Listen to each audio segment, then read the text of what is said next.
So we got something special for the Z today. As you can tell, it is already jacked up. Was working on some other stuff, but we got something special today. And you can probably tell the wheels are off. Might give you some hints. Let's get into it.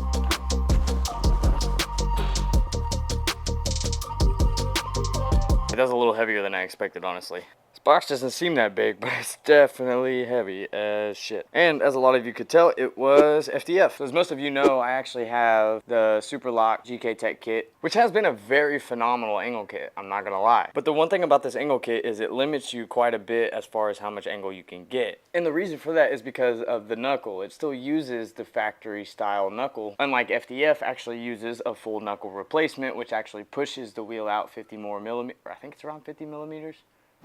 I'll put it on the screen if I'm incorrect, and roast me in the comments if I am too. But the one thing that is good about this kit, you can still run your stock fenders with it. That's one reason why I liked it so much, but with me adding power to the car, I'm definitely gonna need a little bit more angle in some areas, especially with some different tracks that we have around here. From everyone that I've talked to that has this kit or any type of kit for their car that's FDF, has had nothing but good things to say about it. And I expect to have the same response. So just drag it, hopefully not bust it. Let's just do some nice YouTube magic here. That was terrible. Let's try the other hand.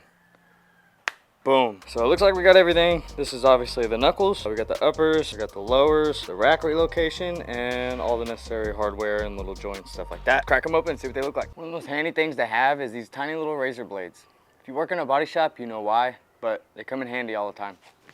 Basically, this piece is what goes into your rack on this side, and this is what's gonna connect to these, which are your tie rods, which would then connect to technically the knuckle. 3 different pickup points.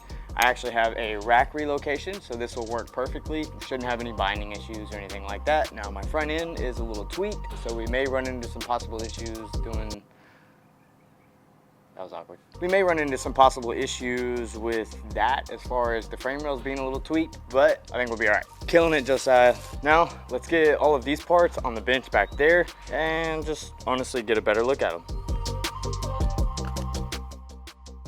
This is insane. So here's all the parts kind of laid out so where you can see them more or less. Of course, we got the big ass knuckles in the back. So sick. Look at the detail on that. All those butter ass welds. And of course down below is the rack relocation kit. Of course you got the upper control arms, which these are actually relatively similar to the GK Tech ones. They're obviously a lot better. You can tell by just the way it's CNC'd and the machining of it. And of course over here you got these big beefy lower control arms. So on a factory Z, they're actually 2-piece. This allows for that other arm to not be there so that you have a lot more clearance right here for the wheel to come back, because normally the other arm would be about right here. Make sense? Cool. And of course you got your tie rod linkage and then all of your bushings, hardware, stuff like that. If you were to get one of these kits, this is exactly what you would get. Obviously the rack relocation kit is sold completely separately. So since this is such a cool kit, let's go ahead and give it a little montage because it definitely deserves it.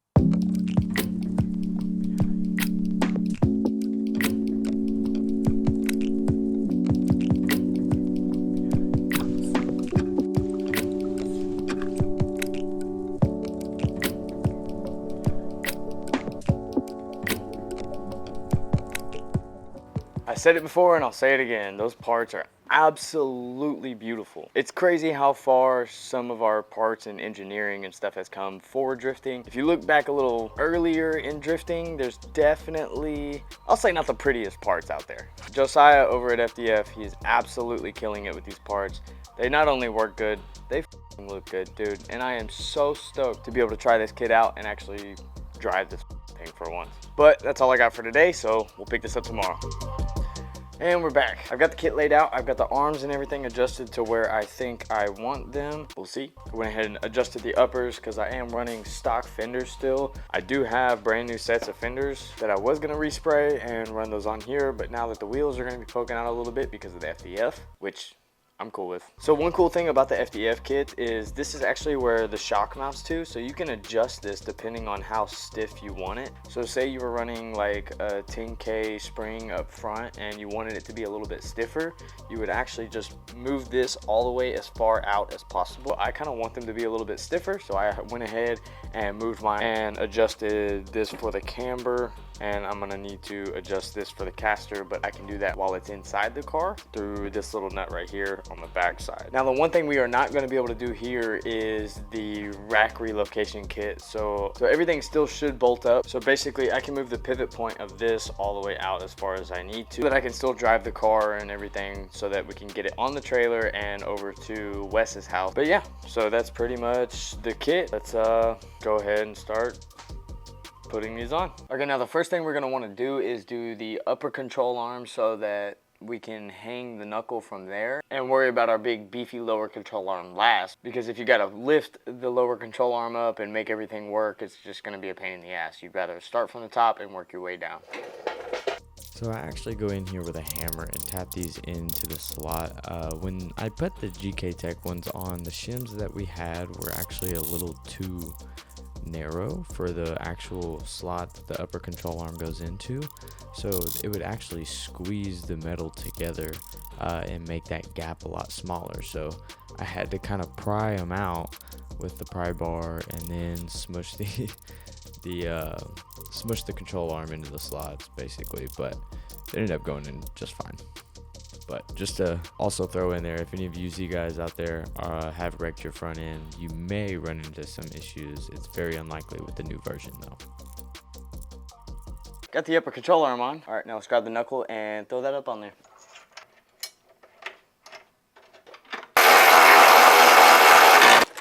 And there is our knuckle. I actually had the same exact issue here with the lower control arm of the GK Tech Super Lock kit. Would kind of smush the subframe sides together over a period of time, so I had to give those a little extra courage as well.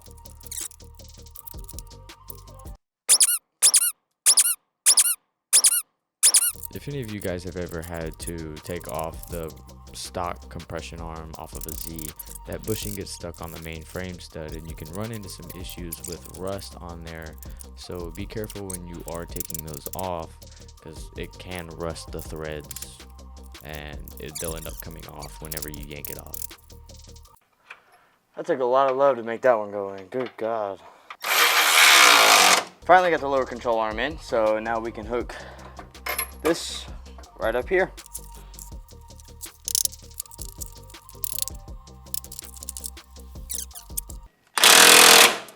So here we go. We got the uppers up here. This side was a pain in my ass. It was a little bit squished in from the old kit, but this side went in pretty well. No big issues there. You can see right here, this is where the tie rod connects to and goes up to the rack back there, as you can see. So I guess now let's go ahead and work on getting the mounting point for the tie rod onto the rack. As you can tell, I definitely didn't start working on the tie rods. I found it that you needed to get the control arm up a little bit higher to make it a little bit easier to line those two threads up and thread your tie rod in.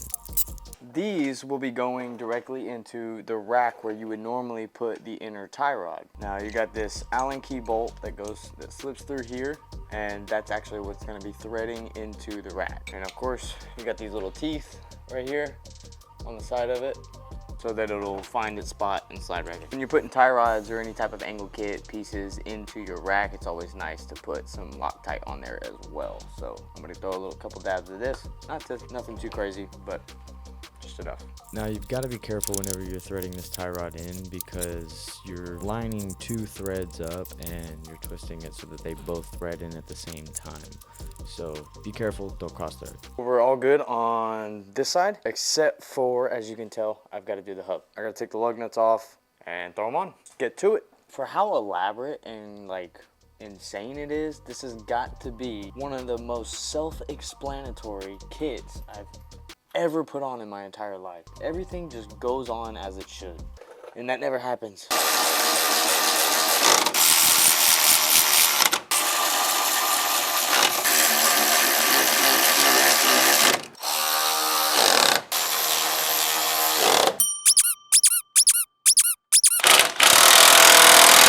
Now I'm gonna grab the rotor and then we'll throw the caliper and all that on, and we'll get our first look at what this side is.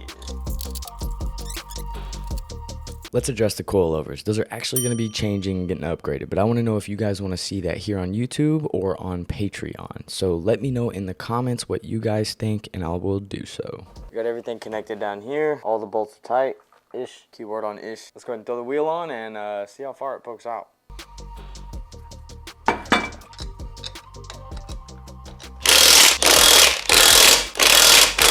Honestly, I was expecting a ton of poke. If any of you guys have seen anybody that has installed an FDF kit on like stock fenders, it never looks that good, but this actually is not that bad. This is obviously pulled out quite a bit because the fender is damaged as all hell, but like, dude, it's not horrible. Do a little bit more love magic with the pulling and see what happens. We might be in good shape.